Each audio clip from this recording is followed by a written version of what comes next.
విస్తరి ముందేసి పస్తులు పెట్టావే, తీపి వస్తువు చుట్టూ తిరిగే ఈగను చేశావే.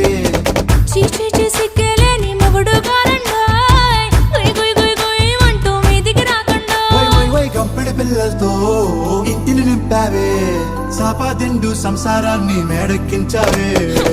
ఇరుగు పొరుగు ముందు సరసాల తండా మొకెట్టి పడుకోరే కుక్కలాగా మీ వాళ్ళు, ఏం చేస్తాం ఎక్కేస్తాం ఇట్టాగే డాబాలు. పెళ్ళయి సన్నాళ్ళే అయినా కానీ మాస్తారు, తగ్గేదే లేదంటూ నా కొంగనికే పడుతుంటారు. హే గోదారి గట్టు మీద రామసలకావే,